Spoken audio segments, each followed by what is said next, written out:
Hello YouTubers and welcome to the video. Okay, the Weihrauch HW95K, about £400, a very well respected and well thought of break barrel spring powered rifle. The Remington Express, also a pretty well regarded rifle, but a lot less money at around £170. So I've been shooting these two guns now for several months, and what I want to do is go through them tip to toe and tell you which parts I think make a difference and which parts I think don't really make a difference, and just give you an idea of what you're getting when you spend more and what you're getting when you spend less. And we'll fire a few pellets into a couple of targets as well, and we'll see how the two guns group. Right, let's get stuck in. Okay, let's start at the back of the gun, shall we? The stock where you shoulder the rifle. As you can see, they are very different. The Weihrauch's at the top and the Remington is at the bottom. The Weihrauch has that lovely contoured cheek piece. I've got a pointy thing and I'm going to use it. Here we have this lovely lined piece here, slightly more contoured. Now, you do get that on some of the cheaper rifles as well, but you don't on the Remington. It's much more basic. And that's probably just the best way to put it. It's a basic rear of the stock, not quite as contoured as the Weihrauch. Does it make any difference?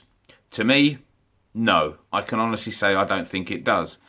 I get adjusted and comfortable with either gun, and once I start shooting the pellets, I don't find that makes a noticeable difference. It looks nice. Maybe it does make a noticeable difference, but I can't really say it does. Not for me. So there you go. Expensive, cheaper, much more thought into the design, much more basic. But for me, this bit doesn't really make a lot of difference. Okie dokie, let's move on. No, we're not looking at the scope. We're looking at the triggers above and below. And this is about as good as I could get the camera angle. Now, the triggers. Do they make a difference? Yes, oh yes, oh yes. In my opinion, they really do. Now, what I should say is this trigger here on the Remington Express is pretty well regarded. I haven't got massive experience of lots and lots of triggers, and I have to say personally, it is pretty good as far as I know and in my limited experience. But it's nothing like as good as that one. Now, anyone who knows anything about air rifles will know that the record trigger on the Weihrauchs is legendary, and having used it, I can understand why. The first and second stage on this, the adjustment and the crisp release, is something that this trigger simply cannot match. You can adjust this trigger and it is pretty good. As I said, it's a metal trigger. On a lot of budget springers, you get plastic triggers and plastic guards, but that is a metal trigger. And yeah, it is usable. There's no doubt about it. It's usable. You can get used to it and you can be accurate with it. But that trigger there makes releasing the pellet a little bit easier. It makes the whole thing a little bit smoother. There's no question in my mind that it does make a subtle difference. You can get used to the trigger on the Remington Express. You can use that out the box with a lot more comfort, a lot quicker. It is slicker, and you do notice the difference in quality when it comes to the triggers.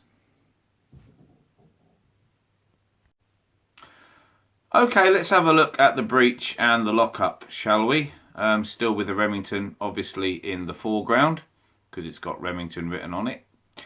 Now, this part, I must point out that the breech block that you can see on the Remington is missing something that comes with the rifle, and that is open sights. And they're pretty good actually. They are decent open sights on the Remington.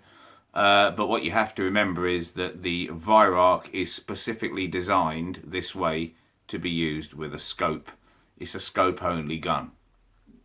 So you can shoot the Remington Express with open sights if you want to, and then add a scope. And you don't have to take this off and end up with a couple of messy screws sticking up like I've got. That was just my choice really. I decided to take it away. I find it's actually easier to load the pellets with it out of the way, because where the sight used to come here at the end, it did used to come over the area where you're trying to put the pellet in a little bit and make it a bit harder to get it in the breech. So I actually find it easier to load the gun with that out of the way. But let's talk about quality, shall we? There is a difference, and you do notice the difference in price here. There's no doubt about it. You've got a ball bearing lockup in there that works fine, but you have got a higher quality lockup in the Weihrauch.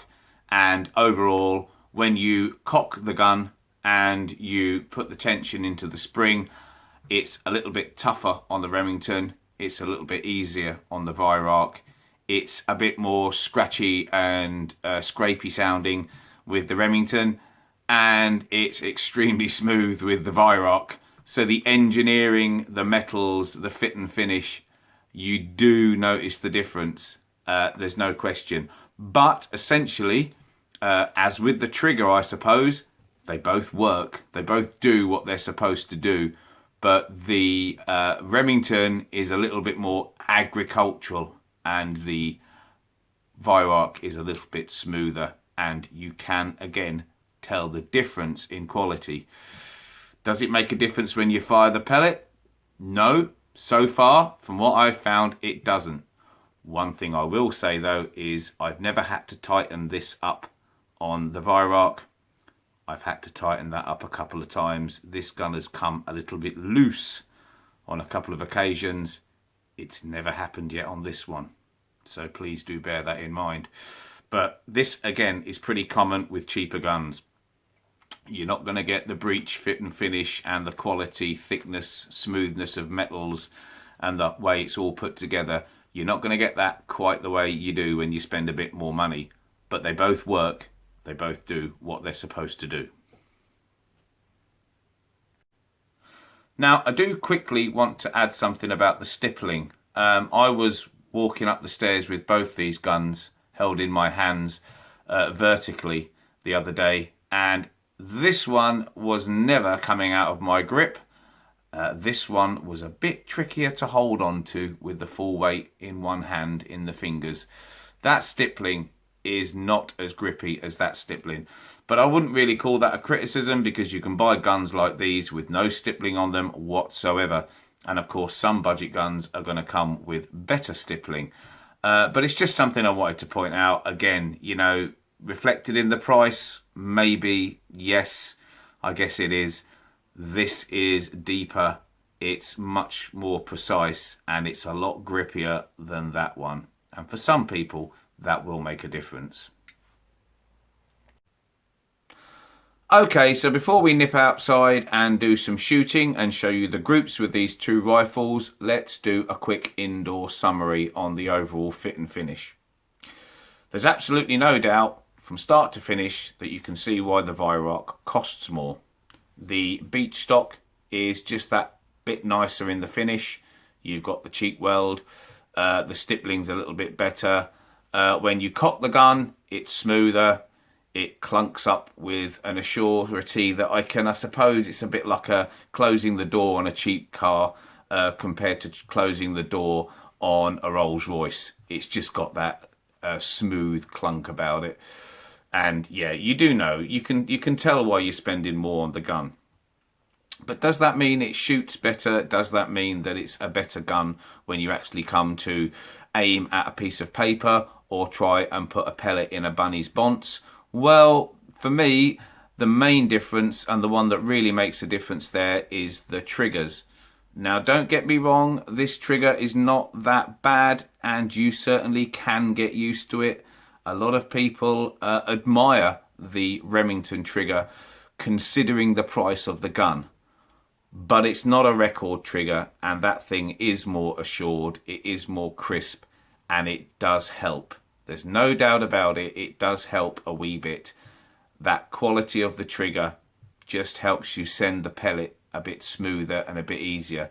This one takes a bit more effort to get used to, and you do have to put a bit more time in to get used to it.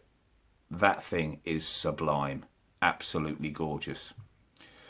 But of course, the other question you've got to ask yourself is, something as pretty and expensive as that, do you want to take it out in a field and bump it and bang it around? Do you want to take it around a farmyard, bumping off a few rats, scratching it and smashing it up? Well, that's questionable, isn't it? And maybe that's why guns like this, cheaper guns, are so popular. Because if you're a farmer and you just want something to pop off a few rats without worrying about what state it gets in, then this, or something like this, is probably going to be a slightly wiser choice. It really does depend on what you want from a gun, what you're going to use it for. Yes, the Weihrauch gun is overall a better gun, but that doesn't necessarily mean it's the better gun for you, does it? Right, let's go and shoot them.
Okay folks, let's have a look at the results, shall we? Well, I did spoil the Remington one a little bit there. I did stick one out to the right, but it is difficult when you're shooting down to the bottom of my garage in the afternoons and the sun is swinging overhead.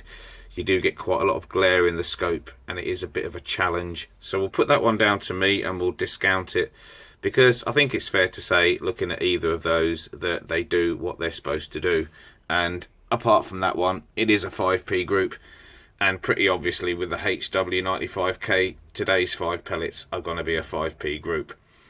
So you're getting what you want from a hunter sporter of a medium weight. With either rifle, if you're sitting in a hide with a squirrel feeder on a tree at 25 yards, or you're hanging around the barns doing a bit of ratting, pigeons, or even going after a bunny in the fields, that's pretty much what these guns are designed for, and they both get the job done. As you can see, they are different, but they both do exactly what it says on the tin. So there we go folks, 2 rifles, both pretty much designed to do the same thing at different price points, and I hope that's given you some idea of the differences you get.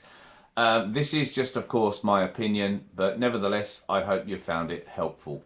Right folks, until the next video, take care of yourselves and we'll see you soon.